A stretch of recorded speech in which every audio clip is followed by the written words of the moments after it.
have fellowship.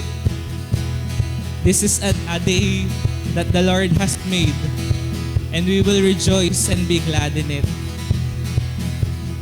Sige po, i-enjoy lang natin po yung ating pagkakamustahan, yung mga ngiti ng bawat isa na tayo'y nagsama-sama muli upang katagpuin ng ating Panginoon. Thank you, Lord. Thank you for this day, O God.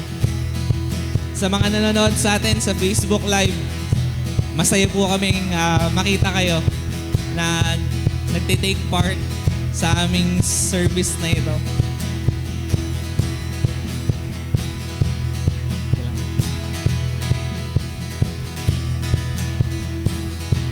Ngayong umagang ito po, patuloy kong ine-encourage sa bawat isa. If you want to raise your hand, lift your hand, pwede po natin gawin yun. Hanggat may lakas pa po tayo. Kung gusto niyo pong tumalon, mag-shout, okay lang po yun.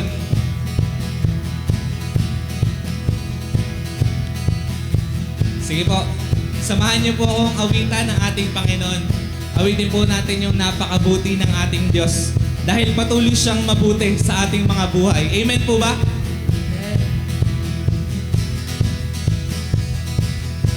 Napakabuti ng ating Diyos, di siya nagbabago. Napakabuti ng ating Diyos, di siya nagkukulang. Itaas ang ngalan niya, lahat ng nilikha. Napakabuti nga ng ating Diyos. Minsan pa, napakabuti. Napakabuti ng ating Diyos, di siya nagbabago. Amen po ba? Napakabuti ng ating Diyos, di siya nagkukulang. Itaas ang ngalan niya, lahat ng nilikha.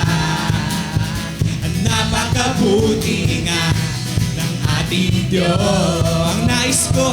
Ang nais ko'y magpasalamat sa aking Diyos. Ang nais ko'y magpuri, itaas ang ngalan ni Jesus. Napakabuti ng ating Diyos, di siya nagbabago. Amen! Napakabuti ng ating Diyos, di siya nagkukulang. Itaas ang ngalan niya, lahat ng nilikha. Napakabuti nga ng ating Diyos. Ang nais ko magpasalamat. Salamat po, Panginoon, sa aking Diyos. Ang nais ko ay magpuri, itaas ang ngalan ni Jesus. Ang nais ko'y magpasalamat. Sige po, pasalamatan natin siya. Diyos, ang nais ko ay magpuri, itaas ang ngalan ni Jesus. Napakabuti ng ating Diyos, di siya nagbabago. Salamat, Panginoon. Napakabuti ng ating Diyos, di siya nagkukulang. Itaas ang ngalan niya, lahat ng nilikha. Napakabuti nga ng ating Diyos. Kaya patuloy natin siyang awitan.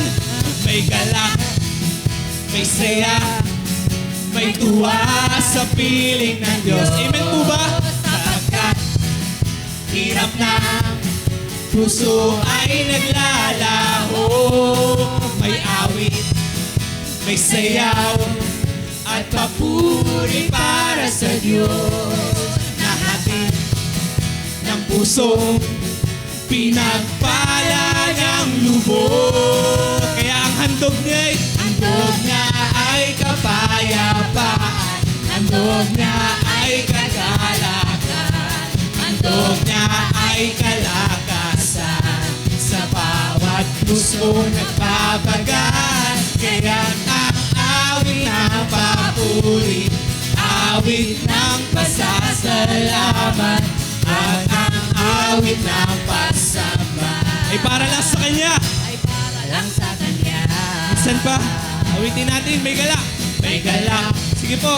May saya at tuwa sa piling ng Diyos, sapagkat hirap na puso ay naglalaho. May awit, may sayaw at papuri para sa Diyos, na hatid ng puso pinagpala ng lubos. At ang handog na sa atin na ay kapayapaan, handog niya ay kagalakan. Amen. Handog niya ay kalakasan, sa bawat puso nagpapagal. Kaya't ang awit ng papuri, awit ng pasasalamat, at ang awit ng pagsamba ay para lang sa Kanya. Ay para lang sa Minsan Kanya. pa, awitin natin ang handog niya. Handog niya ay kapayapaan, handog niya ay kagalakan, handog niya ay kalakasan, sa bawat puso nagpapagal. Kaya't ang awit ng papuri, yes God, awit ng pasasalamat po, at ang awit ng pagsamba ay para lang sa Kanya. Sabihin natin, ay para lang sa Kanya, ay para lang sa Kanya, ay para lang sa Kanya. Sige po, palakpakan natin ng Panginoon. Hallelujah! Hallelujah! Salamat, salamat Panginoon. Dahil tapat ka, napakabuti mo sa aming mga buhay, O God. Salamat Lord sa patuloy na handog mo sa amin, O God. Kapayapaan, kagalakan, kalakasan. At patuloy kaming lalapit sa iyo, Panginoon. Dahil patuloy kami ginagawa sa aming mga buhay. Patuloy mo kaming ini-invite sa iyo, Panginoon. At patuloy mong pinapatunayan sa amin, O God, yung biyaya mo, Panginoon. Kaya patuloy kaming aawit sa iyo sa umagang ito. Patuloy nating katagpuin ng ating Diyos sa umagang ito. Namnamin po natin yung bawat lyrics ng kantang ito at pasalamatan natin siya dahil sa sobrang lawak ng kanyang biyaya. At awitin natin to ng may galak, may pasasalamat sa ating Panginoon. Sige po. Habang hindi karapat-dapat pag-ukulan ng mahal at wagas mong pagsinta, habang walang kakayanan, masuklian ka ng mabuti sa lahat mong ginawa. Minsan pa, habang hindi karapat-dapat, karapat-dapat pag-ukulan ng habag at wagas mong pagsinta.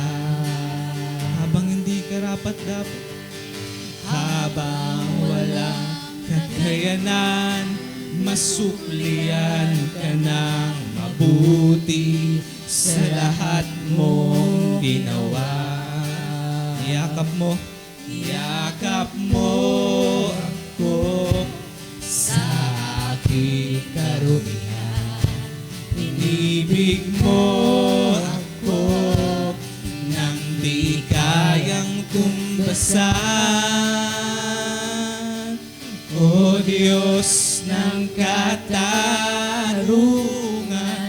at katwiran, kahit minsan di nabahagi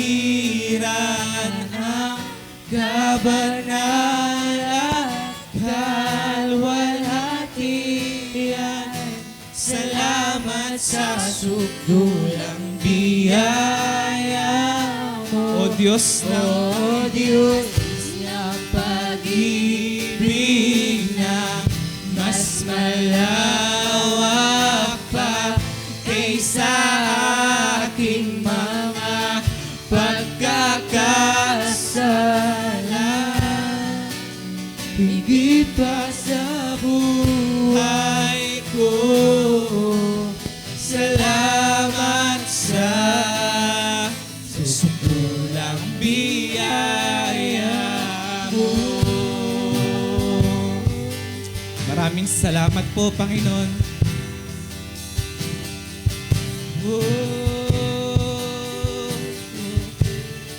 Awitin natin ang walang salang manunubos. Ang walang salang manunubos, ang umako ng parusang nararapat sa akin. Anong habag? Anong habag sa tulad ko'y ikaw walang iyong tuwiran at ako'y patawarin. Yakap mo ako sa aking karunya. Sabihin natin sa Panginoon, inibig mo ako nang di kayang tumbasan. O Diyos ng katarungan at katwiran na kahit minsa'y di nabaliran ang kabanalan, kalwalhatian.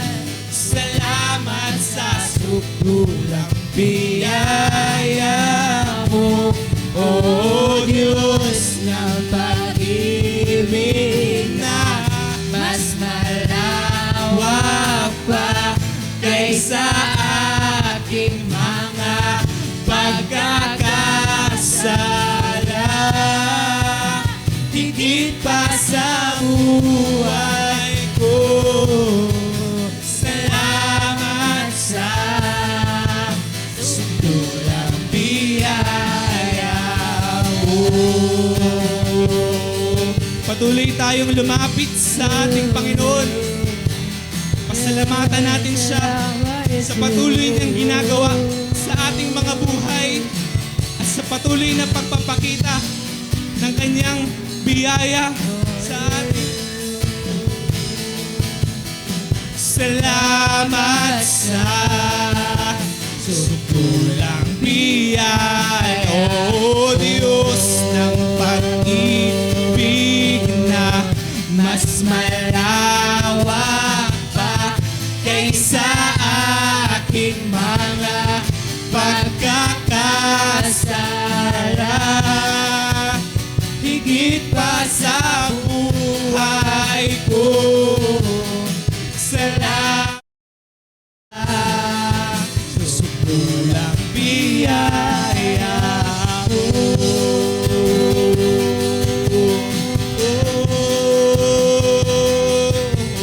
Diyos, maraming salamat po.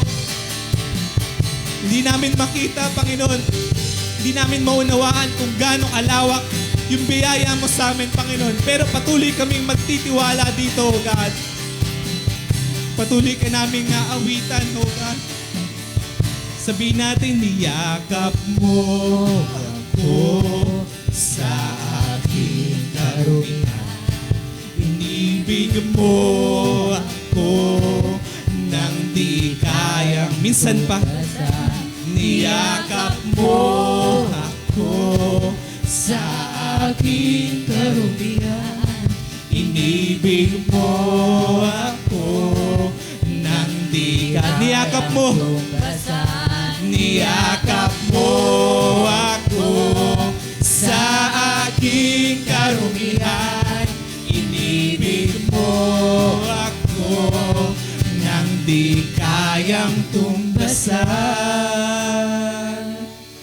O Diyos ng katarungan at Sige po, awitin natin. na kahit minsan di nabahira ng kabanalan, kawalhatian. Salamat sa sukdulang biyaya mo, O Diyos ng pag-ibig na mas malawak pa kaysa ating mga pagkakasala. Higit pa sa buhay ko, salamat sa sukdulang biyaya, O Diyos ng katarungan at katwiran na kahit minsan di nabahiran ang kabanalan, kalwalhatian. Salamat sa sukdulang biyaya mo, O Diyos ng pag-ibig na mas malawak pa kaysa aking mga pagkakasala. Higit pa sa buhay ko, salamat sa sukdulang biyaya mo.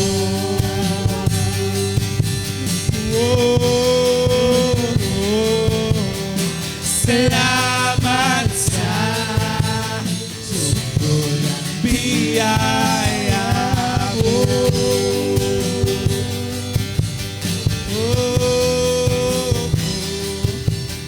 Salamat sa sukdulang biyaya mo.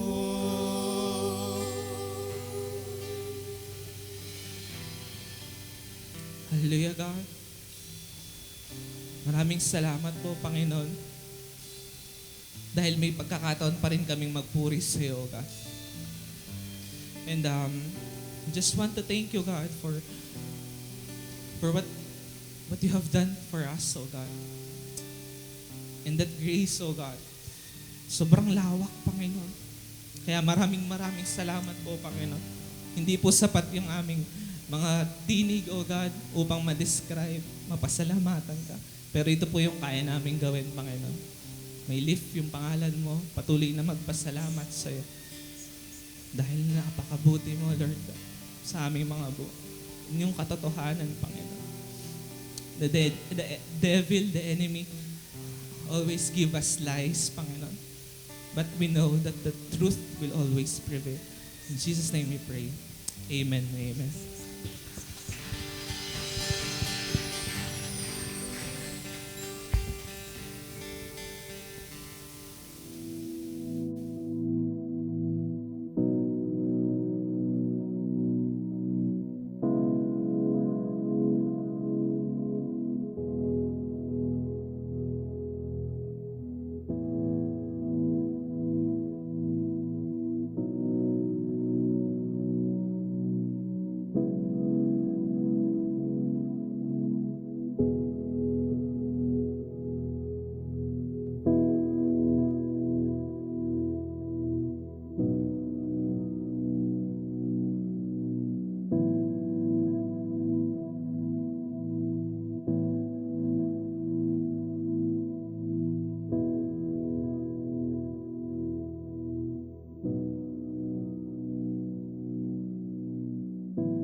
bago po tayo maupo, tayo po muna ay bumasa po sa ating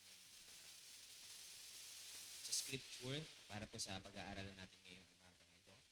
So, it comes from Revelations chapter 2 verses 8 to 11. Basahin natin sa English and then sabay-sabay din natin pong basahin sa Tagalog.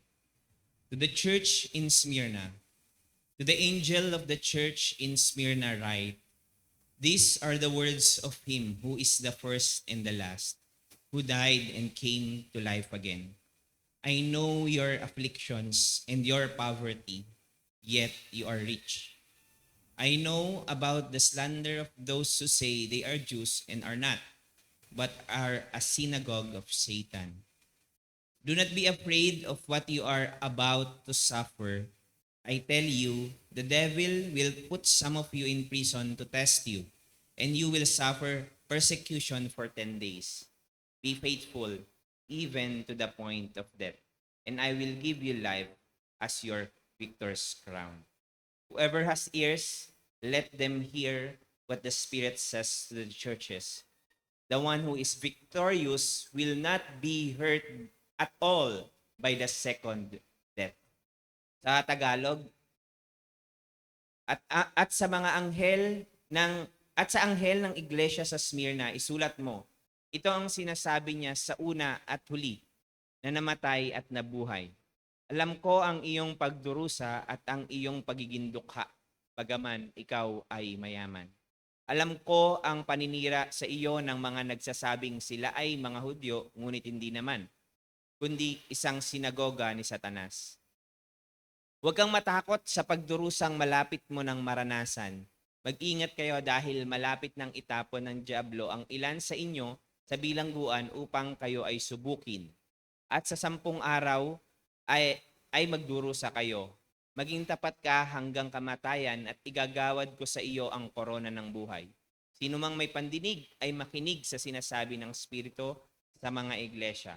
Ang magtagumpay ay hindi kailanman magdurusa ng ikalawang kamatayan. Tayo po ay manalangin, Panginoong Diyos, salamat sa sukdulang biyaya mo sa amin, Panginoon. That hindi mo lang kami niligtas, but you called us into a relationship. You called us to a deep spiritual intimacy with you so that we may understand who we are, who you are, and our purpose as human beings. Let our time together be a time of reflection and the recommitment so that we can understand, Lord, yung purpose mo sa amin as we recognize our original design that you purpose us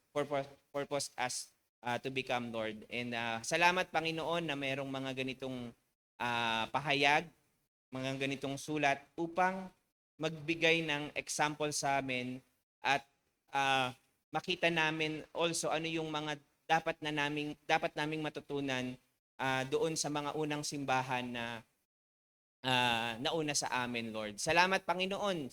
And may we hear you una sa aming mga sarili, but pangalawa as a church, may we truly understand our purpose and our calling. This we ask, God, in Jesus' name we pray. Amen and amen. Yan, praise the Lord. Tayo po'y makakaupo na.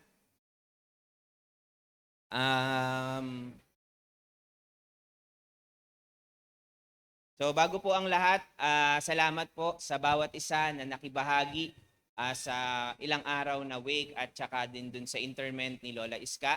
At salamat po sa patuloy na pakikiramay din ng bawat isa sa ating mga kapatid sa Panginoon. At salamat din sa kakatapos lang na 3 days prayer and fasting. Palakpakan nga po natin ang Panginoon. It's really great to take a pause and to be intentional to really listen to our Father. Amen po ba? Sabi nga dun sa nakaraang conference, sabi ni Pastor Ben Kim, it's much easier to work for God than to walk with God. Tagalog, mas madaling magtrabaho para sa Panginoon kaysa lumakad ng kasama siya. It's easy to do things for Him than to trust Him. Yun yung GTA ko or greatest takeaway ko nung nakaraang conference. Which is true. And napakasarap isipin at balikan at magkaroon ng time at space to really listen to God for yourselves and also for others.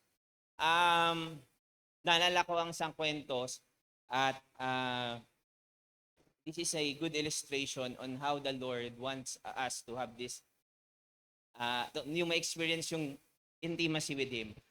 Sino po dito ang nakakakita ng asong gala sa labas? Yung walang balahibo, yung sugat-sugat, nakakakita kayo? Tapos minsan talagang may mga, minsan yung, sorry sa term, yung puwitan ng aso talagang minsan hindi makalabas yung kanyang poop dahil talagang grabe, no? Yung aso na, yung nakakadiri talaga, nakakita na ba kayo ng ganon? Sino ang magde-dare na lumapit sa mga asong ganon? Yung talagang may mga nagre-rescue. Pero normally, walang lalapit dun sa mga asong gayon. So may isang kwento, merong isang ganong aso, tapos merong kumuha sa kanya. Isang mama na kumuha sa kanya. At alam nyo, dinala niya sa bahay. Niliguan niya, dinala niya sa veterinaryo, pinagaling niya, pinakain niya. Hanggang sa lumipas ang panahon, naka-recover siya, gumanda yung kanyang balahibo. In short, gumanda ulit siya. Pero hindi lang yun yung nangyari din sa kanya. Nung gumaling na siya, naging close na sila nung master niya, yung kumuha sa kanya. Yung bang kahit nasa couch, yung master niya, yung may-ari sa kanya, tapos alam mo lalapit yung aso at maglalaro lang sila, tapos yung mamang ito, kinekwentuhan niya at sinasabi niya yung mga secrets niya doon sa aso. They really get close. And pero nung una, hesitant pa yung aso to really relate with the one who snatched him out dun sa condition niya. Pero nakakatuwa na makita na naka-recover yung aso at hindi lang siya gumaling, kundi naging close siya dun sa taong kumuha sa kanya.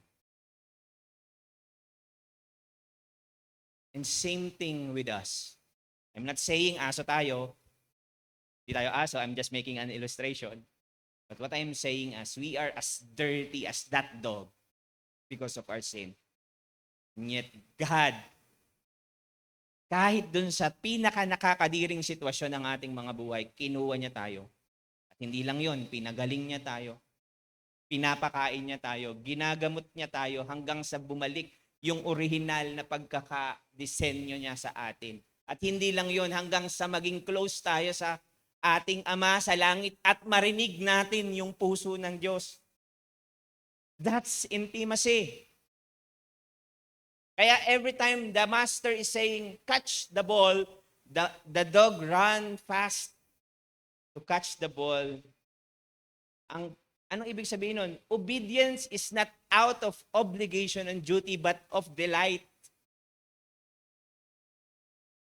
Nakukuha niyo ako? Are you with me?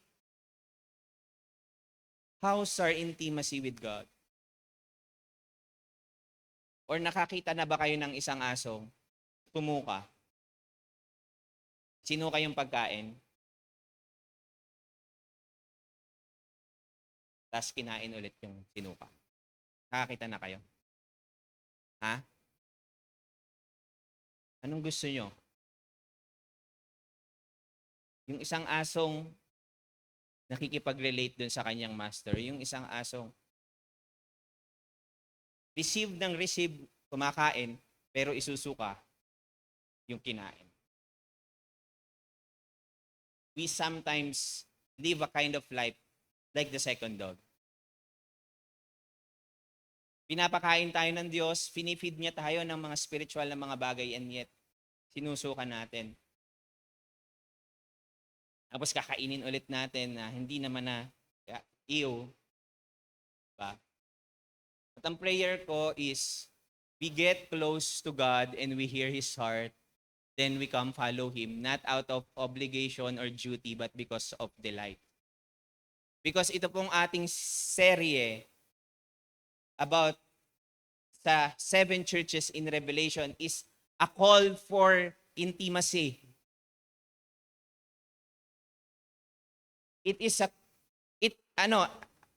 May napakaraming warnings, napakaraming rebukes, may commendations, may encouragement, but yung serye natin ngayon can really help us to see our condition in relationship with God. Kasi iba-iba po yung iba-iba yung storya dito. Iba-iba yung mga ina-address dito. So,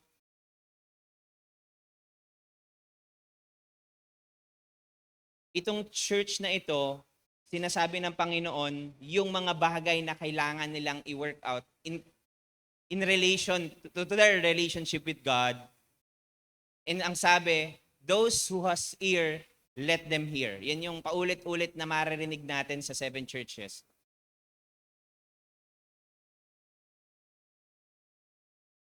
So, balikan natin ano po yung introduction ni Pastor Voltaire. Na ito pong ating serye ay galing sa Book of Revelation. Sinulat po siya ni John nung nandun siya sa island ng Patmos in Revelations 1:9. And then, pinakilala ni Jesus kung sino siya bilang isang risen and glorious Lord. Yung namatay pero nabuhay muli. Siya'y buhay. God is alive. Jesus is alive. At siya ay nagahari. Yun yung pagpapakilala ni Jesus kay John the Beloved. At makikita rin natin doon sa ating serye sa Revelations 2-3 ay yung mga bagay na ina-address niya sa church.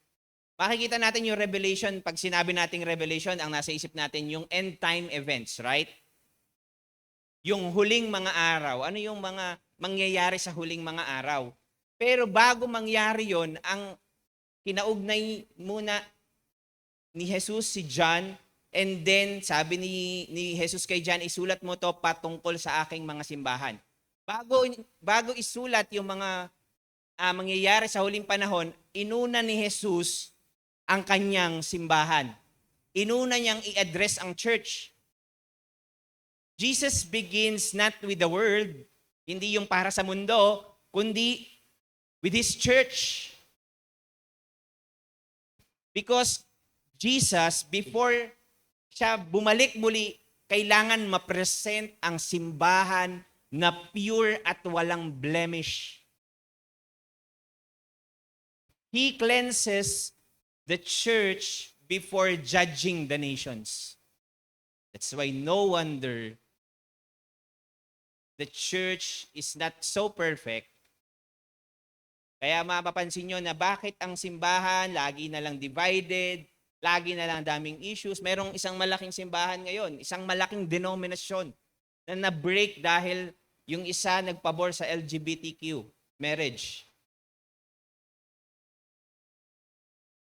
Kahit sa mga local church, no wonder it's hard to, make the church quote-unquote perfect. Because we are not yet pure. But Jesus is making us pure.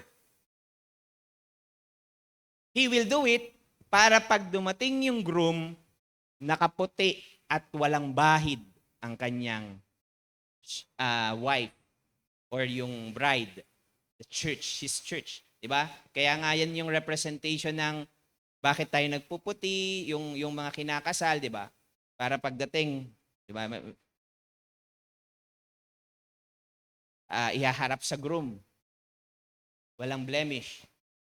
And God will do everything to preserve His church, but also to present Him pure and without blemish.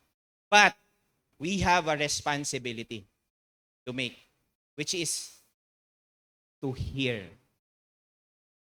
Those who have ears, let them hear.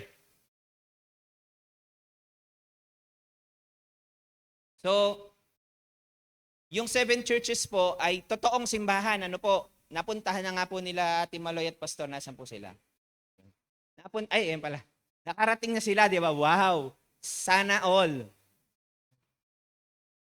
Pero sabi nga ni Pastor Voltaire last time, wala na sila doon. Wala ka nang makitang simbahan. Nakinig kaya sila doon sa mga pahayag ng ating Panginoong Jesus? So, totoo silang mga simbahan, pero of course, nire-represent nila yung kondisyon din ng mga simbahan ngayon. Like example, last time, pinag-usapan natin yung losing, yung first love. Busy sila sa mga bagay pero wala na silang kaugnayan sa Panginoon. Ngayon, pag-uusapan natin yung enduring hardships. Pero may mga issue pa na yung issue ng compromise, holiness issue, tolerating sin, and then sa huli, meron patungkol sa pagiging lukewarm. So pag-uusapan natin yan. Again, they are real, but also may matututunan tayo sa kanilang, o sa letter patungkol sa kanila. So, makikita natin na si Jesus, personal yung message sa bawat simbahan. Kaya this past few days of our prayer and fasting, I pray for myself, I listen for myself. Lord, anong gusto mong sabihin para sa akin? But I also want to hear God's voice at yung mensahe niya para sa simbahang ito. Dahil personal lang Panginoon. Iba-iba tayo. Unique ang mga simbahan. We have our own journey. Though may mga universal truths and principle na pwedeng i-apply sa lahat ng simbahan, pero iba-iba ang journey ng simbahan. Kaya Lord, I am really praying, ano po ang gusto mong sabihin sa amin ngayon? So, si Jesus personally message niya. Masasabi mo, makikita po natin doon na sasabihin ng ating Panginoong Jesus, alam ko ang iyong mga gawa, alam ko, bla bla bla. So, He knows them on a personal level. So, meron siyang commendation sa mga simbahan, yung papuri. Pag sinabing commendation, papuri, may pinupuri siya sa mga simbahang ito, meron ding kino-correct or nire-rebuke, kinikritik, or at the same time, meron ding call or encouragement or call to respond. So yung words ni Jesus, kung titingnan natin, ay punong-puno ng katotohanan at ng grace. Pero sobrang mapagmahal ni Jesus, but uncompromising. Hindi siya nagko-compromise. Last time nag-attend kami ni Kuya Caleb ng isang men's retreat ng Living Waters. At yung isang na-appreciate ko doon sa isang teaching is that Jesus is a not so Mr. Nice Guy. When we picture Jesus, ang iniisip natin, gentle, loving, caring, like, He will give you what you want. No, that's not a picture of Jesus. He is not so nice. When you pursue ungodliness, hindi siya nice. That's why dito, sa mensahe niya sa church, He is filled with truth and grace. So, bakit kaya? Kasi si Jesus, He deeply cares about the health, holiness, and faithfulness of His church. Kaya sa ating discipleship, of course, we pray for numbers. Pero hanggang ngayon, prayer ko pa rin yung nakuha ko kay Dr. Lee.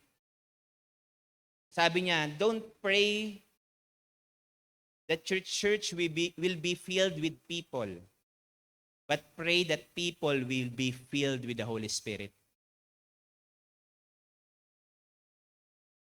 In our discipleship journey, we want to produce certain kind of disciples who will Pursue holiness, accountability, love, and obedience. Kamusta kaya ang health natin in terms of our CDR emphasis? Ako, we have a lot of work to do. Kung ako ang tatanungin nyo. We need to really sit down with one another. We don't do small groups for the sake of small groups.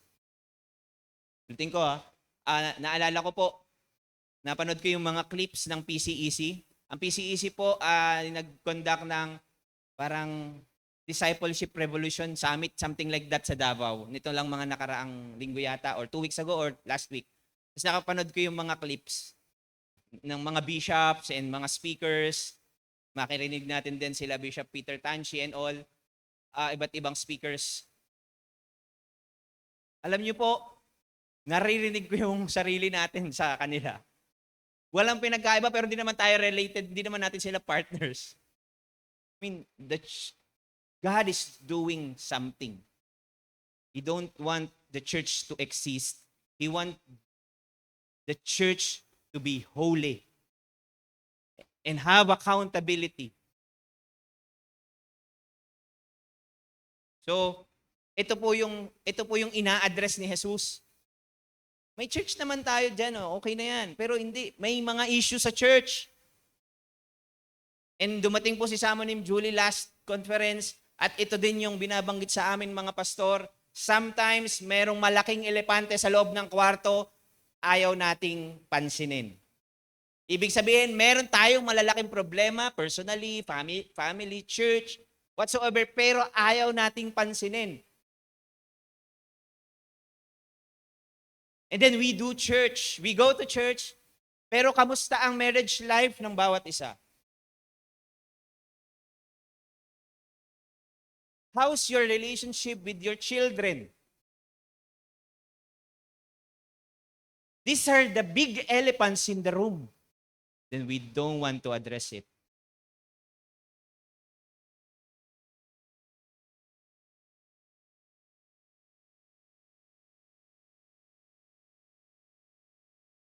Yung mensahe po ni Jesus para sa mga simbahan ay para din sa atin.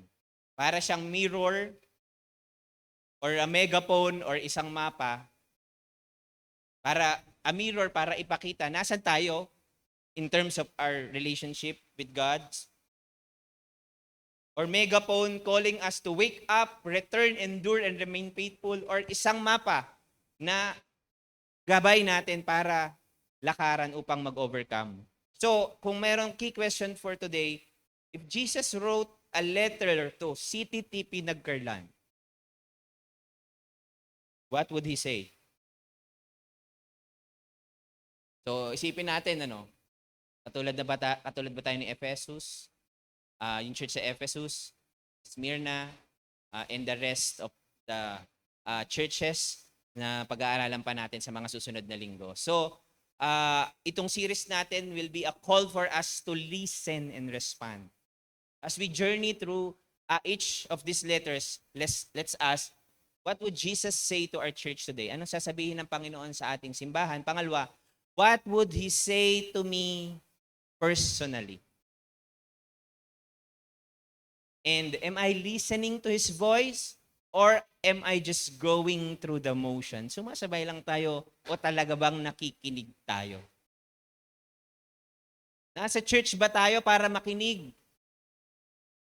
O para mag-relax? Kasi 7 days a week, trabaho tayo, 5 or 6 days a week, trabaho tayo. Sa church lang tayo nakakapagpahinga para matulog. How do we treat the church? Will we listen to His voice?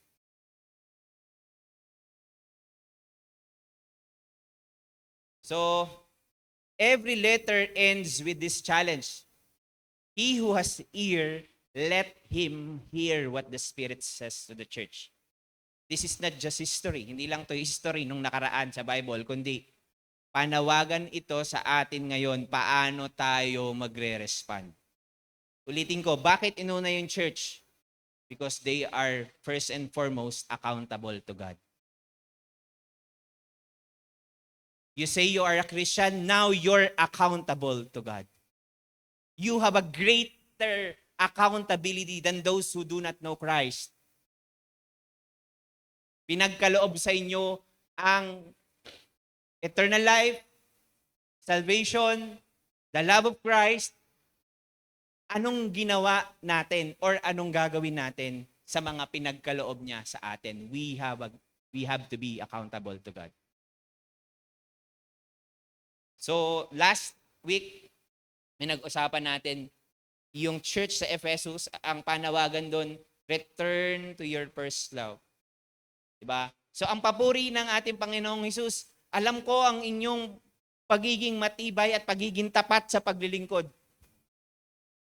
Alam niyo po, nung binabasa ko po yung bawat commendation o papuri ng Panginoong Hesus sa Ephesus Church, alam niyo po, gustong-gusto ko na, Lord, gustong-gusto ko yung ganitong klaseng, alam mo yun, ganitong klaseng service. Sino bang sino po dito gustong maging steadfast or ibig sabihin maging tapat, faithful? Diba? Sino dito gustong maging talagang yung gagawin ng lahat para sa Panginoon? Diba? Gusto natin lahat yon. And yet, merong criticism si Jesus. Yan ang problema maganda, pero ito ang challenge.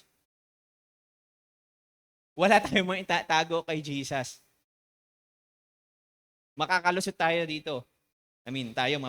Malulusutan natin ang bawat isa. Malulusutan natin yung mga leaders natin, yung mga magulang natin, yung mga anak natin. Makakaligtas tayo dito.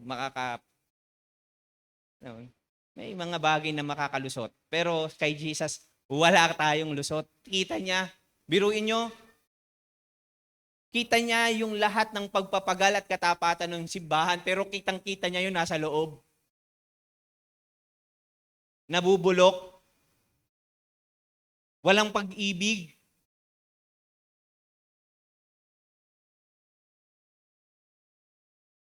Tingnan niyo yung katabi niyo. Hindi naman nabubulok. Ano po?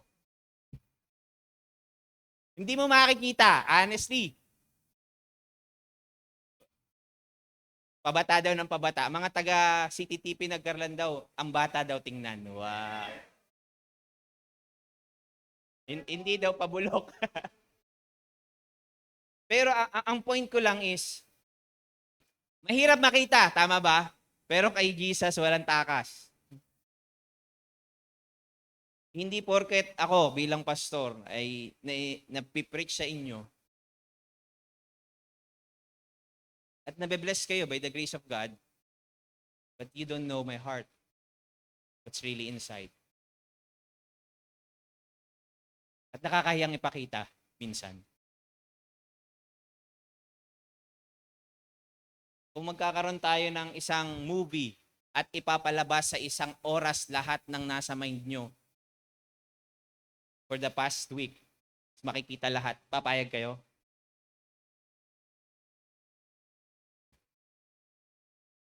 Pero ang amazing kay Jesus, kahit alam niya, He still invite us to come. Yun yung counsel ni Jesus sa Ephesian Church. Sabi niya, I still stand at the door and knock. Papasukin niyo ako dyan. Biruin nyo, yun yung picture ni Jesus. He persevered, he pressed in. He wants to press in. Pero hindi niya pepersahin, sipain yung pinto para pumasok siya sa buhay natin. We need to open the door. Because love is not love if it is forced. Kaya hindi pepersahin ni Jesus ang sarili niya. Hindi love yun. Gusto ni Jesus na ma-experience yung love niya at gusto din ni Jesus na papasukin natin siya so that we can really have this loving relationship. So, nasa introduction pa lang pala ako, no? Papunta na tayo sa Smyrna. Yan. Mabilis lang naman to. Yun yung sa Ephesian Church. So, sa Smyrna ang panawagan dito is to remain faithful in suffering. Remain faithful in suffering. Ito lang po yung church na walang rebuke Sana yung CTTP nagkarlan. Pagka magsasalita ang Panginoon o susulat ang Panginoon sa atin, puro papuri at encouragement. Pero kung may rebuke, praise the Lord pa rin. Now, I want to start with this statement. Everybody hurts, right? Every one of us experience pain of some kind. We live in a reality of a broken world. Ito talaga yung reality. So, wasak ang mundo, so life is filled with suffering. Wala pong immune sa suffering. Pain comes from many forms, physical, emotional, financial, and relational. Right? Sino dito ang nakaka-experience ng pain? Taas ang kamay. Marami. Hindi natin alam kung saan galing, pero alam natin yung iba. Yung iba siguro, nakaranas ng abuse or trauma in the family, merong nawalan ng mahal sa buhay, masakit yun. Someone lost a scholarship and crushed dreams. Or may testimony ng prayer and fasting, hindi siya nakapasa dun sa gusto niya sana na pasukan or yung exam, parang ganon. Masakit din yun. Yung near-death birth experience and medical emergency, yung some forms ng merong may sakit tayo physically o yung mahal natin sa buhay, merong nararamdamang sakit. Di ba masakit yun? Di ba masakit din yun? Minsan nga, mas masakit pa yung, mas okay pa na ikaw na lang kaysa yung mahal mo sa buhay, yung makaranas ng sakit. May mga aksidente or unexpected na krisis sa buhay. Merong financial hardship and uncertainty. Lahat tayo nakaka-experience ng ganyan. Whether physical, yung pain, emotional, financial. Sino masakit ang bulsa ngayon? Wala. Mayaman daw ang CTTV nagkarlan. And whether isa sa pinakamasakit din, relational. So, bago tayo magsimula, ito yung tanong ko sa inyo, what pain are you carrying today? Where have you experienced loss, heartbreak, or fear? How do you respond when life feels too heavy? And what should our reaction be to pain and difficulty? Lahat tayo nakaka-experience ng iba't ibang klaseng suffering or pain. Ano kaya ito? So, isipin natin ngayong oras na ito, ano yung merong pain na nararamdaman natin ngayon? Pero ang pinakamahalagang tanong ay hindi yung kung ano yung pain na yun, kundi paano kayo magre-respond kapag mabigat ang buhay? At pangalawa, anong dapat na reaction natin when pain and difficulty comes? So, ang word na Smyrna, parang Myrna, Pablo, ay, Ate Maloy, sorry, ang ibig sabihin ng mir ay bitter. Hindi, may ibig sabihin yan. Smyrna is the Greek word for myrrh. Alam niyo yung myrrh, yung pinresent kay Jesus nung tatlong wise men na nagdala ng regalo, di ba? So, isa dun ay myrrh.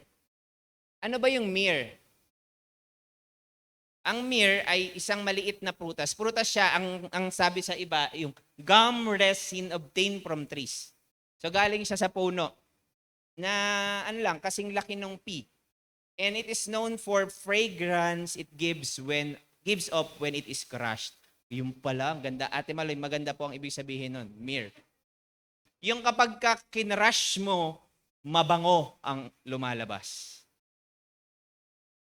Yung nandun sa under pressure or pain, ang imbis na bitter, although bitter ang ibig sabihin ng word na yon, pero pagka kinrush mo, ang umaalingasaw, isang mabangong fragrance. So, yan po ang ibig sabihin ng Smyrna. So, it is it is symbolic in a way that nung binigay, bakit kaya hindi gold or hindi ibang pabango ang binigay kay Jesus? Bakit myrrh? Sabi ng iba, it may be symbolic because very appropriate siya kay Jesus dahil nung kinrush si Jesus, like Jesus really gave His life for us. It is an aroma that would be pleasing to the world. Una, aroma siyang, it is a pleasing aroma to the Father. So, pero ito yung isang panawagan sa atin ngayon. When difficulty or pain crushed us, ano kayang lalabas? So, Smyrna, for some context and background, siya ay isang mayamang lugar sa Asia Minor, which is ngayon nasa Turkey siya, under Turkey. Tapos kilala po itong lugar na ito for emperor worship. So kapag hindi kayo nag-worship kay Caesar nung panahon na yon, no, siya yung emperor, mape-persecute ka. So, again, gaya ng sinabi ko, dalawa lang dun sa 7 simbahan ang walang rebuke. Walang correction or counsel. But dito, encouragement ang tatanggapin ng Smyrna. So the church was materially poor but spiritually rich. So bakit kaya sila poor? Tingnan din natin. So daanan natin yung ilang mga verses, 1, 2, 3, 4, 8, 9, 10, 11. So 4 verses lang ito. Sabi dito, these are the words of Him who is the first and the last and who died and came to life again. So every letter, merong panimulang description si Jesus kung sino siya. Napansin niyo ba?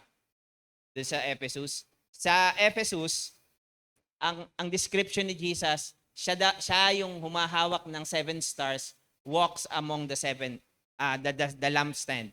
So ang emphasis dito, sinasabi na doon sa church ng Ephesus, sinasabi niya, ako si Jesus, I have this sovereignty and authority. I am the king. I know everything. So, doon naman sa Smyrna, ang panimulang description kay Jesus ay, ako ang una at huli, namatay at nabuhay muli. Alam niyo ba kung bakit kaya ganito yung kailangang emphasis ni Jesus? Gusto niyang ipakita na, yes, ako ang unang wakas, pero namatay ako at nabuhay muli. So, Jesus speaks of His resurrection, which offers hope to persecuted church. Hindi tayo makaka-relate, honestly. Mahihirapan tayo makarelate dito kasi we'd never been there.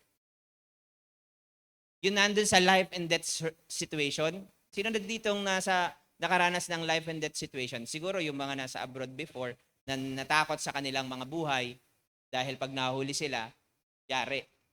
Pero tayo, wala tayong ganyan kaya mahirapan tayong makarelate. Pero ang point lang dito, pinapakita ni Jesus na, this is who I am, I experienced death, but there is hope. Tayo dito, konting masakit ang kuko, parang reklamo no? Oh, how offensive is that to God? Minsan na-offend ako sa Panginoon pag dun sa napakaliliit. Sorry, hindi ko naman ini-invalidate yung inyong pakiramdam, pero nakakahiya sa mga nauna. Sabi ni Jesus, okay, I am the first and the last who died and came to life again. I know your afflictions and poverty, and yet you are rich. I know about the slander of those who say they are Jews and are not, but are a synagogue of Satan. Dun sa tono ni Jesus sa Ephesus, ang sarap din pakinggan na, alam ko ang inyong mga gawa. Nare-recognize, sabi, alam ko ang inyong mga gawa. nag-remain faithful kayo, ginawa nito, tapat kayo. Ang sarap pakinggan ng alam ni Jesus yung ating mga sakripisyo, ano. Pero alam niyo po ba, habang inaaral ko din dito, very comforting yung sinasabi, yung tono ni Jesus sa aking pangdinig. I know your pain. I know your afflictions. I know how it feels.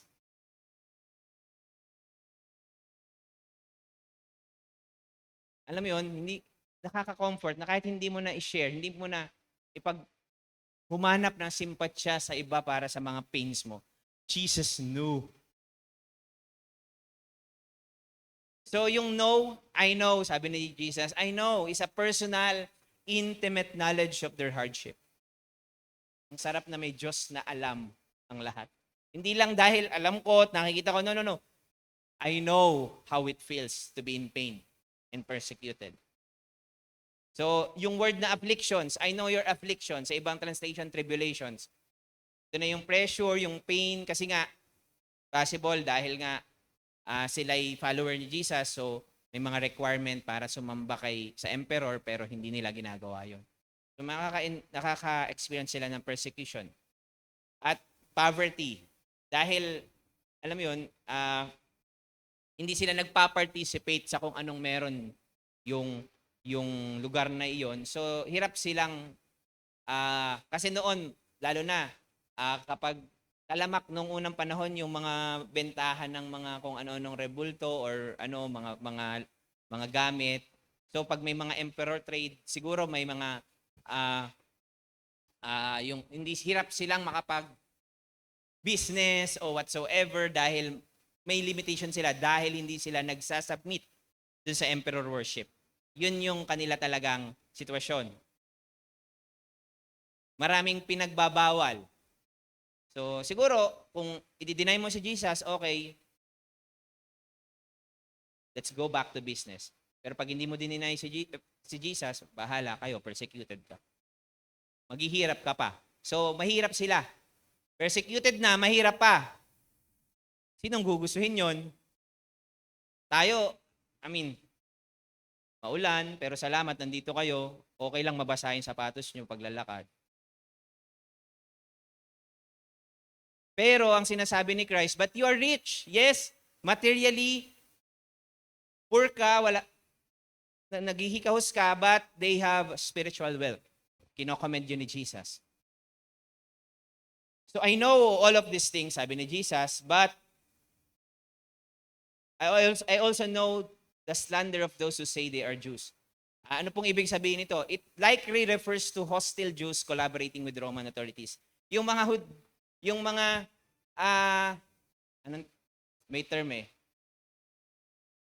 may mga nambubuli sa kanila, may mga nag-chuchu na sinasabing sila'y sa Panginoon, pero actually meron talagang alam mo yung parang gusto silang wasakin at sirain talaga. So, pero ang sabi ni Jesus, sinasabi nilang sila'y Hudyo, ibig sabihin nire-represent nila yung pagiging anak ng Diyos, pero ang totoo, they are from the synagogue of Satan. Strong yung statement na to ni Jesus. Na anong sinasabi dito?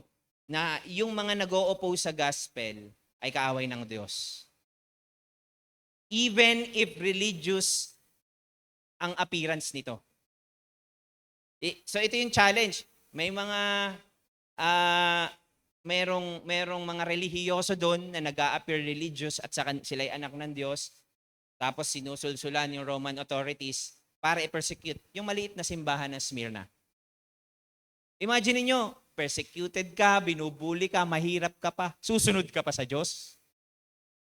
Hello?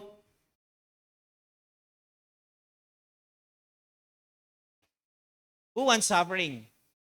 Kaya nga minsan napunta tayo ng church, Lord, alisin mo po yung sakit ko. Lord, pagalingin niyo po si ganito.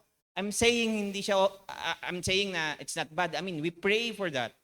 We need to pray we also want to pray for prosperity and yung good life. Walang masama doon.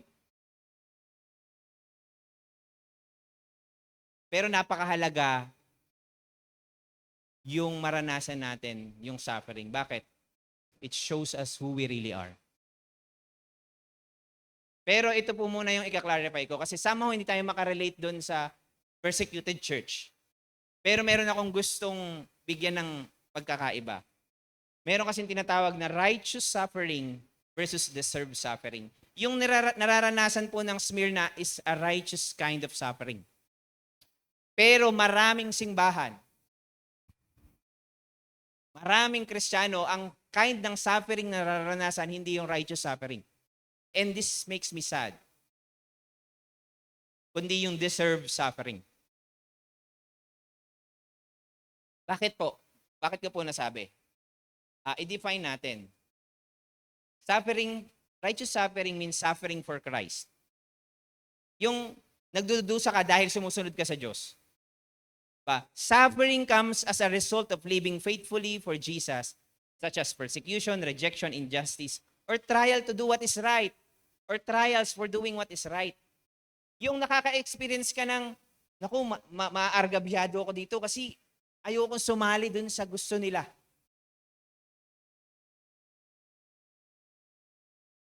Example, si Jesus nag-suffer. Righteous suffering yon.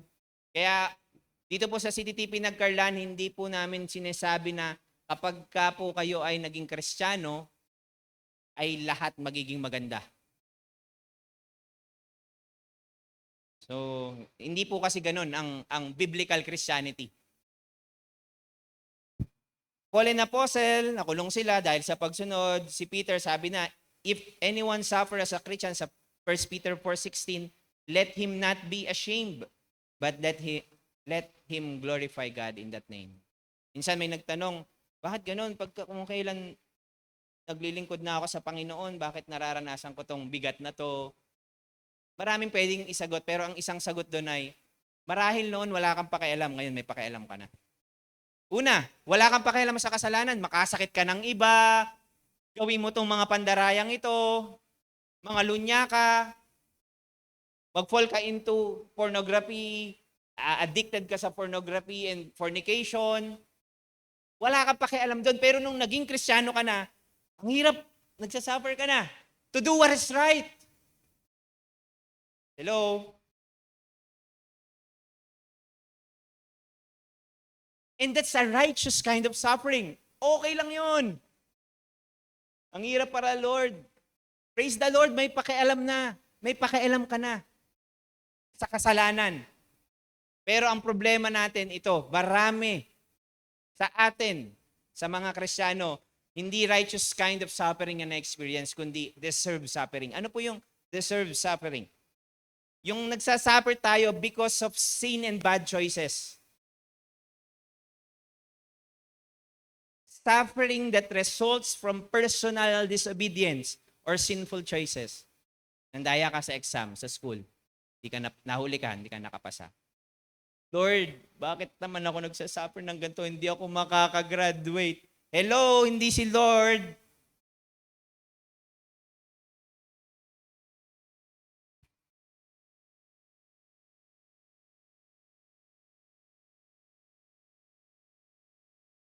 You cheated on your spouse. And then you say, Lord, why are we suffering in our relationship?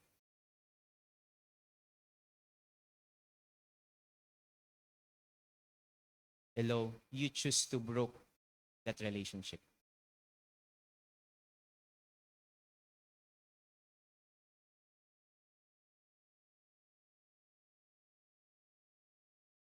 One thing that I want to avoid is to be a source of pain to others. Kasi naranasan ko na po, mga kapatid, masakit, makasakit. Ang sakit, lalo na pag nakasakit ka ng church. It hurts when you hurt the church. It hurts.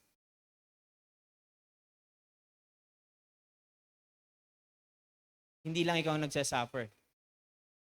Nakikita mong nagsasuffer yung iba. And it hurts.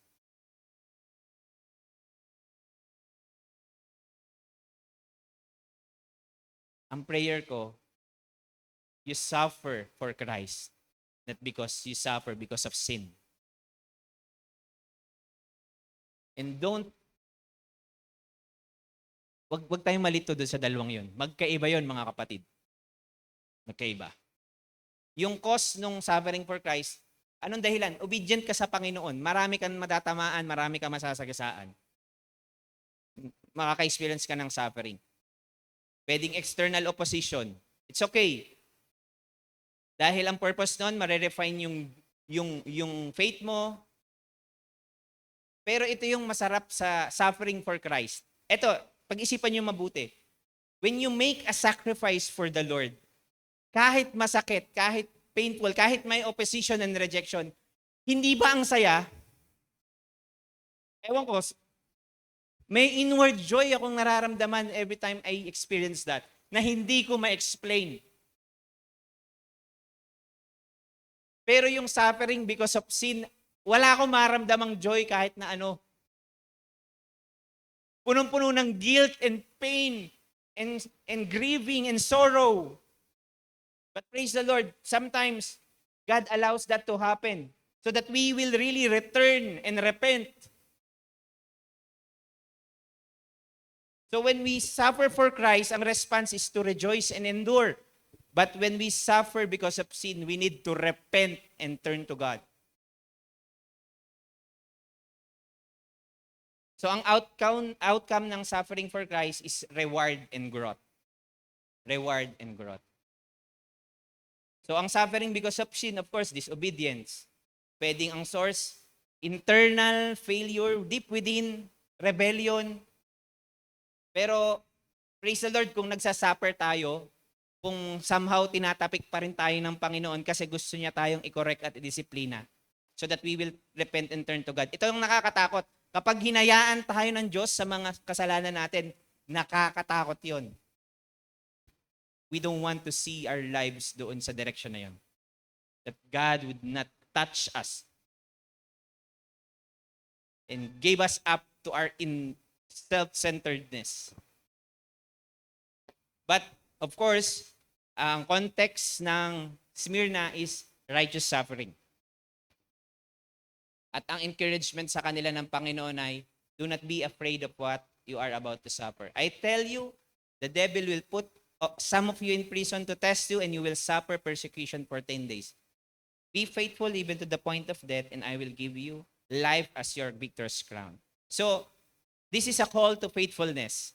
Yung palang suffering, no, na kahit tayo dumadanas ng mga iba't ibang pagsubok, lalo na sa pagsunod, ulitin ko, pagsubok dahil sa pagsunod, we need to be faithful. So sabi sabi doon sa binasa natin, do not be afraid or do not fear.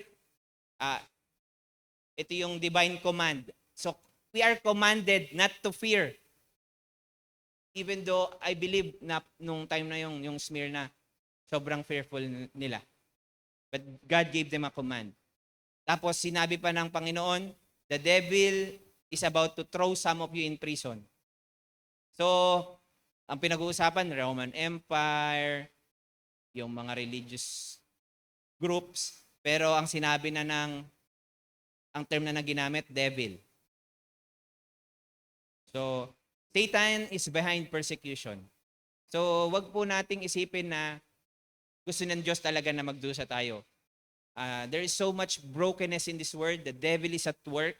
But God, at some point, God allows suffering to test us. Alam niyo po ba? Alam niyo yung reason kung bakit 40 years ang paglalakbay nung Israelites dun sa wilderness? Bakit inabot ng 40 years? Ang sasabihin, ang immediate na response nyo siguro ganito, kasi matigas ang kanilang ulo. Tama? Yun yung tinuro sa Sunday school, matigas ulo nila, blah, blah, blah. Pero pag binasa nyo yung Deuteronomy 8, ito ang sinasabi. I deliver you in the wilderness and I lead you in the wilderness for 40 years to test you and to know what is in your heart, whether you will keep my commandments or not. Ulitin ko, Deuteronomy 8, you can look it for yourselves sa mga unang passages, verses. Remember how I deliver you and lead you in the wilderness. For what purpose? To show and to test you and to know what was in your heart, whether you will keep my commands or not. Isa lang ibig sabihin, no? Yung testing and trials, inaalaw ng Panginoon para makita, mahal mo ba talaga ako? Ganun lang kasimple, mga kapatid. So ano ibig sabihin ng for 10 days? 10 days daw sila makaka-experience ng suffering. So, possible, symbolic, ang ibig sabihin nito, not literally 10 days, but there is a period of time wherein they are about to suffer. But in short, whether literal or not, they will experience suffering. Pero ang point lang, hindi to forever. For a period of time. Hello? For a period of time. Tiis-tiis lang. Be faithful unto death, not just enduring, but willing to die for Christ. And you will receive the crown of life. You will receive the crown of life. You will never experience the second death. Na-recall niyo yung binasa natin kanina? If you are really willing to suffer for here on earth, at hindi nyo pinagpalit yun sa comfort na ino-offer ng mundong ito. Yes, comfortable nga tayo dito sa mundong ito. At hindi mo alam, you are about to suffer yung eternal separation for Christ. Anong gusto nyo? Mag-suffer na dito o eternally, forever, to suffer in hell? It's up to you. You need to make the choice. Whoever has ears, let them hear what the Spirit says to the churches. The one who is victorious will not hurt at all by the second death. Ma-hurt man tayo dito sa mundong ito dahil sa pagsunod kay Kristo, dahil sa paggawa ng tama at mamuhay ng may kabanalan, may sure na victory para sa atin. Amen? Kaya sabihin nyo sa katabi nyo, tiis-tiis lang. Matatapos na yung preaching.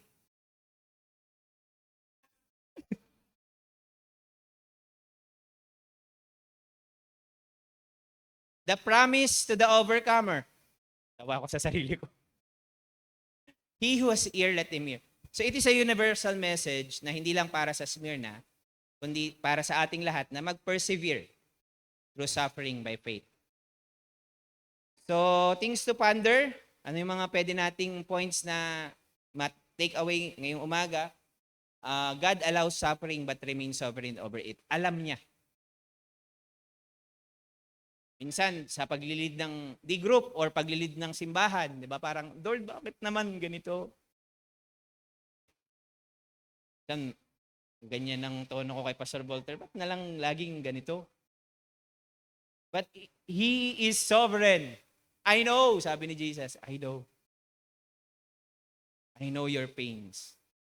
Spiritual wealth is more important than material wealth. Na kahit sila naghihirap ng time na yon, you are rich. Sabi mo sa katabi mo, you are rich.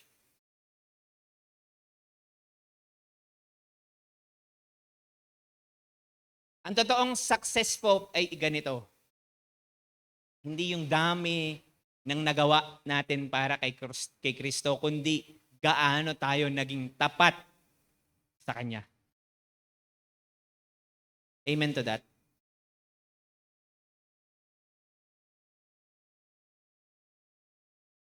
The promise of the crown of life and freedom from the second death gives eternal perspective. Meron tayong hope na yes, meron tayong reward that awaits for us. So application, Jesus knows your suffering personally and compassionately. Alam niya. Hindi lang alam niya on an intellectual level because He is all-knowing, kundi personally and compassionately, Jesus knows your pain.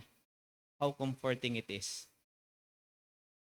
Minsan meron kang pain bilang isang tatay, meron kang nararamdamang pain na bilang isang asawa, bilang isang anak, bilang isang worker or leader ng simbahan.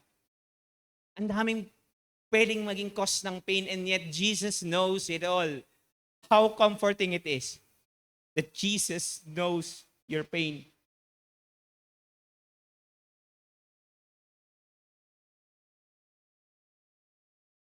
Minsan we try to to to look okay sa harap ng iba kasi naglilingkod ka, but deep inside you are in pain and yet you choose to obey God. So, endure hardship with eternal hope. It is a temporary and refining. Fear not suffering for Christ. Huwag daw nating katakutan kung ang suffering na ito ay para kay Kristo. Mas katakutan natin yung suffering na dahil sa ating mga kasalanan. Mananginig na tayo dyan, mga kapatid. Kaya yung iba, hirap talaga. Ito honestly, ito yung I feel sad in a way dahil sometimes yung pain ng mga tao, like sa one-to-one and D-group meetings, yung pain nila, it is because of the consequences of their sin. Very rarely I hear and tell me I'm in pain because I follow Jesus, because I do this. Kakalungkot. Kailan tayo magle-level up?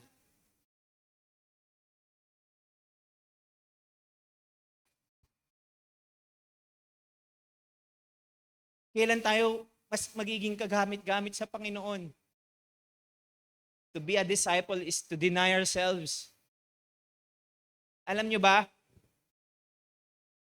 si Jesus, kapag siya ay may umuusig sa kanya, nagpe-persecute sa kanya, while doing ministry, alam niyo yung response si Jesus? Hindi siya nagtatago, hindi siya nalulungkot, hindi siya, of course, he spent time with the Father, pero alam niyo, may pattern siya.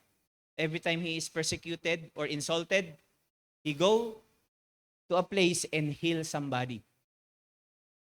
He go to a place and make the blind see. He go to a place and set the captives free.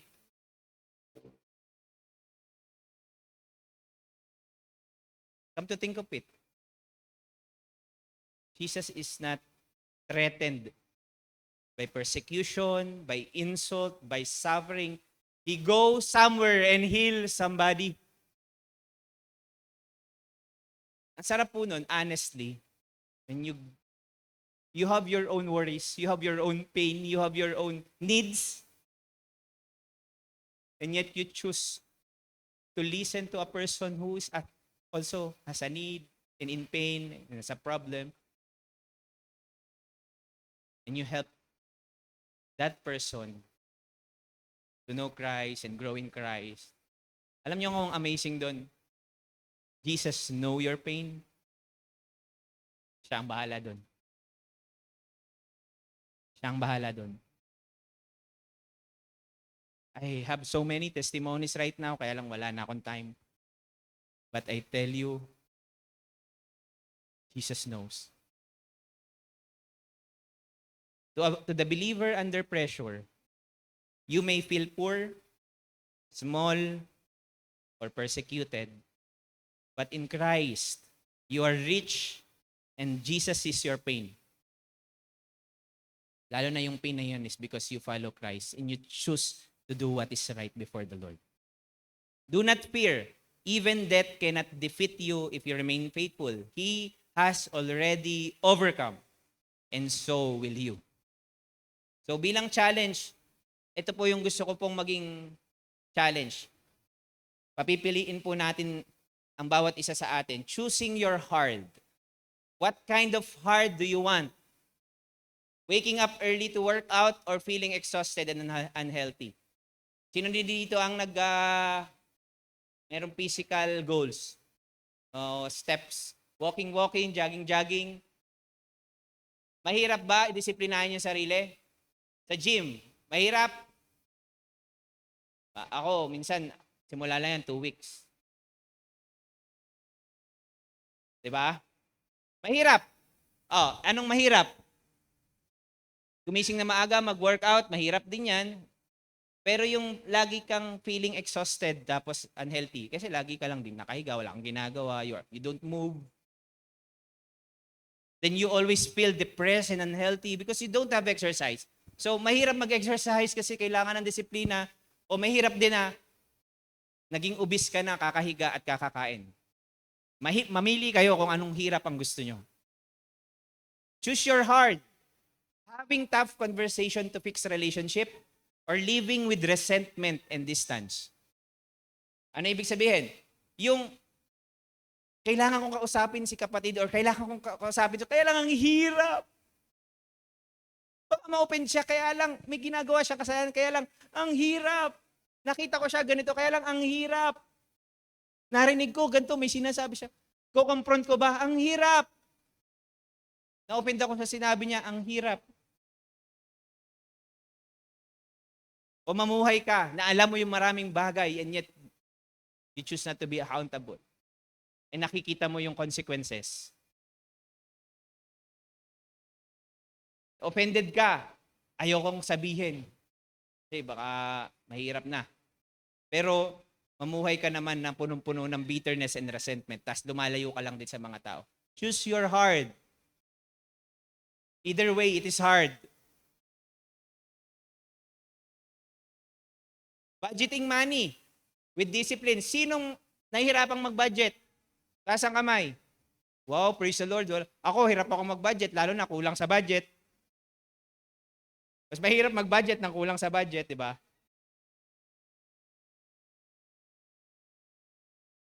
Sige, magdisiplina tayo sa pagbabudget. Ang hirap, kaya lang ganito. Eh gusto ko may milk tea every week.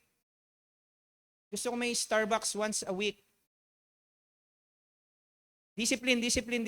Or, wala kang ipon, baong ka pa sa utang. Anong hirap ang gusto nyo? Choose your hard. The difference between people who grow and people who stay stuck is not talent. Hindi daw dahil kulang to sa talent, mas may skill tong isa. Hindi yun ang dahilan. The difference is that how they handle difficulty. Yung kung paano nyo handle yung mahirap. Kaya ang test ng faith, it's not how talented you are and active you are, but how you handle difficulty. Yung si Jamila, yung testimony ni Jamila, I'm really proud of her. Very rarely. Alam niyo kung bakit behind the scene ang istorya? Pinapili ko siya. Hindi namin inimpose kung ano dapat niyang gawin. Kasi sa discipleship, we don't dictate. We help them decide. If you continue that relationship, tatlo ang pwedeng mangyari. Una,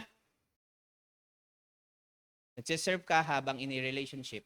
Although wala naman relationship talaga, talking, nagsisimula pa lang. So pwedeng nagsiserve ka, but at the same time, you do things, pwedeng, we don't know what will happen. Sige, okay lang yan. Pangalawa, ma-open ka sa amin kasi baka sabihin mo KJ kami. Tapos pwedeng eventually mag-rebel ka at umalis ka na ng church. Hindi ka na mag-serve. Yun yung pangalawang pwedeng mangyari. Or pangatlo,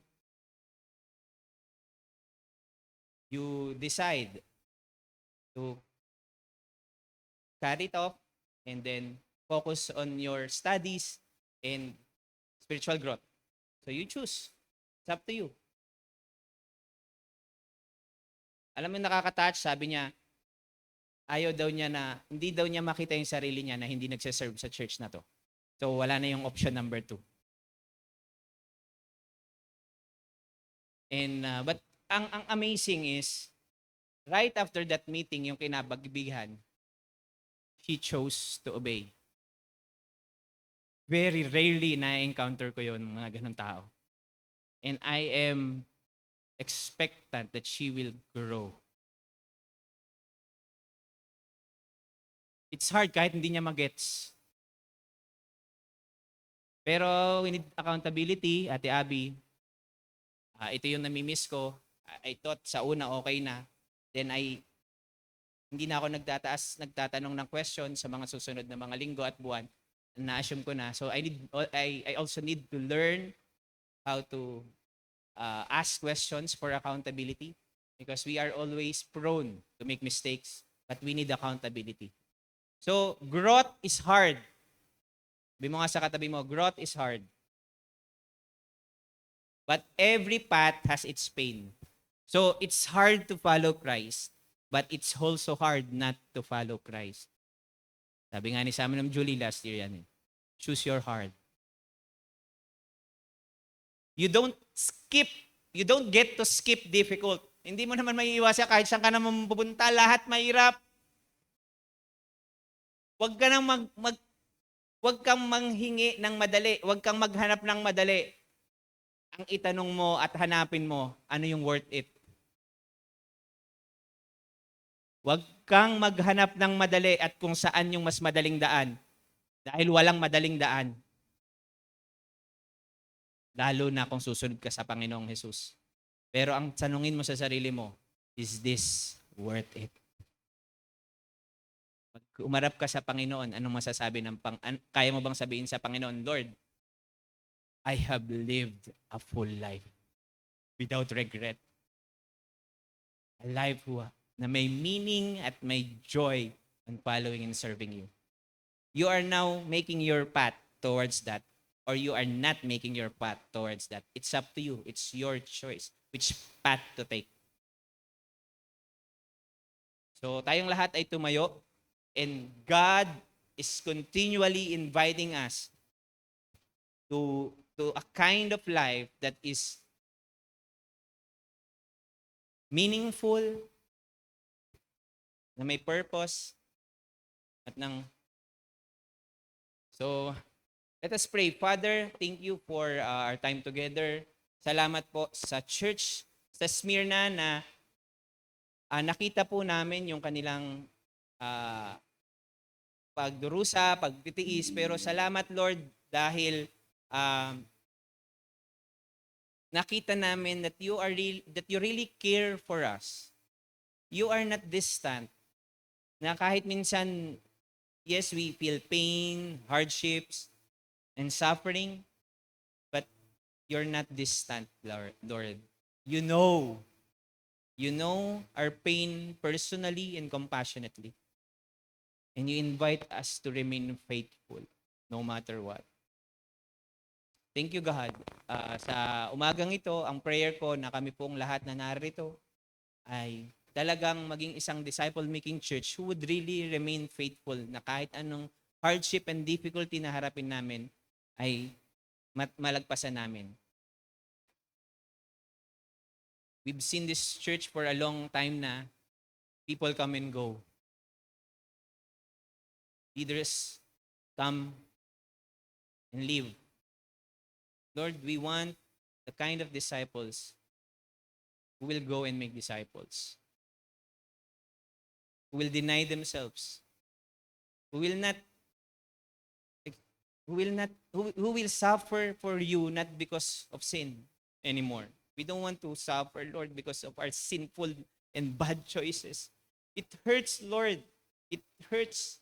It breaks us and it hurts others. Lord, tulungan mo kami, Panginoon, na maging tapat. Tapat na pigilin ang aming mga sarili na hindi mamuhay sa kasalanan, maging accountable sa mga totoong nangyayari at nararamdaman upang magkatulungan, Lord. Kaya, Lord, I know, Lord, that you are helping us. Kaya ito po yung mensahe mo sa amin ngayon. You want us to learn from these churches. And we are expectant pa, Panginoon, sa gagawin mo pa sa aming mga buhay sa mga susunod na araw at linggo na darating. Thank you, God.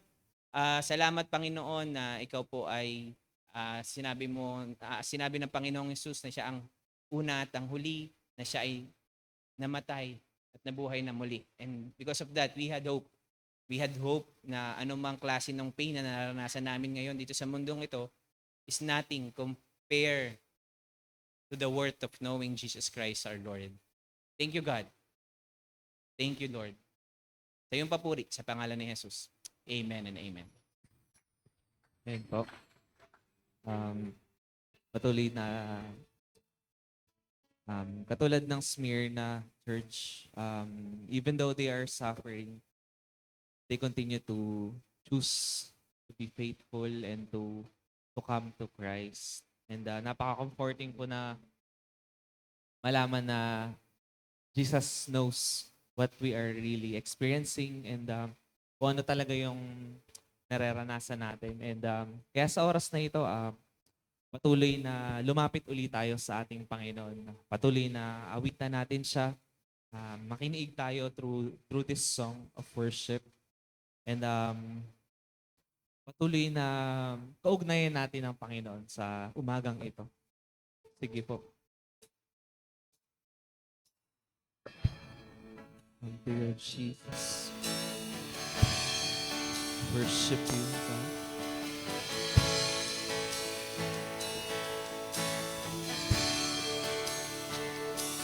Sing, Savior of my soul. I confide in you through all my darkest moments. In you I find my peace, my comfort when I'm weak. I trust in you through storm and raging sea. So faithful, you're my God. You're the glory and the lifter of my head. Yes, God. Your light, it fills my days. It leads me in your ways. Forever I surrender all to you. And we sing. And I live to worship you. My Jesus, you're the only one for me. Nothing will ever take your place, my precious Savior. And who can stand between my Lord and me? Lord, I live to honor you. Yes, God. And I long to bring my life an offering. Take me higher, yes, draw me deeper. I give all to be with you. Yes, God, we give all to be with you. Oh, God. Let us continue to sing with the Lord. Sing, Savior, Savior of my soul. I confide in you through all my darkest moments.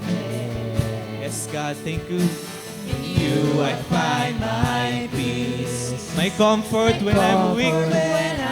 Yes, God. I trust in you through storm and raging sea. You are so faithful, God. Faithful, you're my God. You're the glory and the lifter of my head. Yes, thank you so much, God. Your light, it fills my days. It leads me in your way. Forever I surrender all to you. And I live to worship you. Yes, God. Oh, my Jesus, you're the only one for me. Nothing will ever take your place, my precious Savior. Yes, Jesus. Who can stand between my Lord and me? Lord, I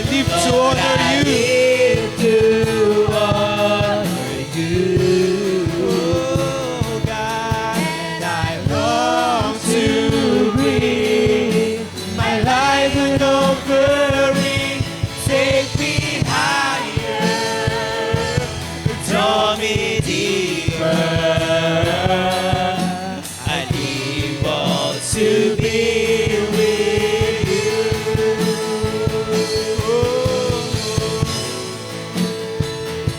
Jesus, help us to live for you, O God. Our lives, Panginoon, is meant to worship you and to honor you, O God. Even through sufferings, Panginoon, we can trust in you, for you know what our lives is, Panginoon. Kaya patuloy kami nga awit sa iyo, Panginoon. We sing.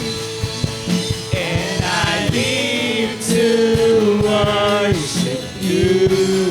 We sing, my Jesus. My Jesus, You're the only one. the only one for me. Nothing will ever take your place, my precious Savior. Who can stand between my Lord and me? Yes, Lord. And I live to honor you. Come on. We sing. And I long to bring. Yes, Lord. My life an offering. Take me higher. Take us higher, Lord. Draw me deeper. Yes, God. I give all to be with you. Oh, we sing.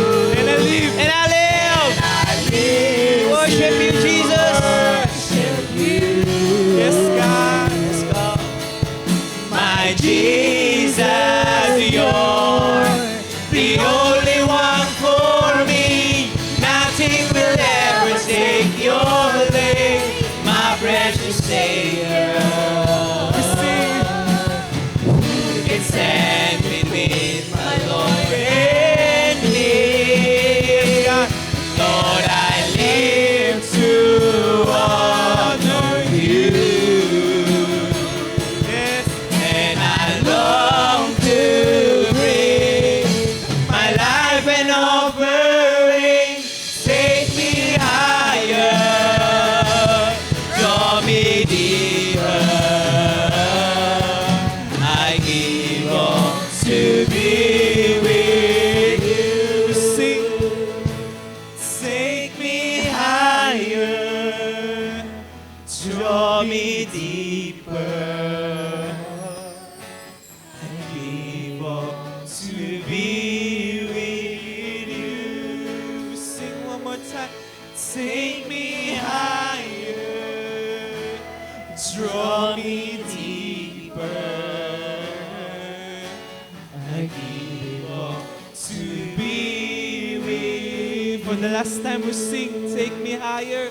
Take me higher, draw me deeper. I give all to be with you.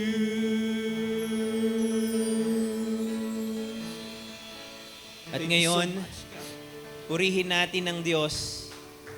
Siya na makapag-iingat sa inyo upang hindi kayo magkasala at makapagdadala sa inyo sa kanyang harapan ng walang kapintasan at may lubos na kagalakan.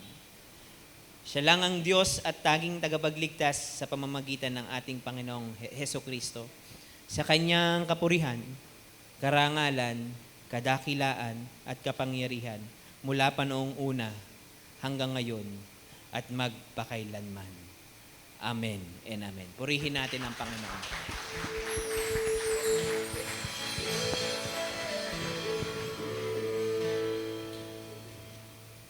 Please be seated. Thank you.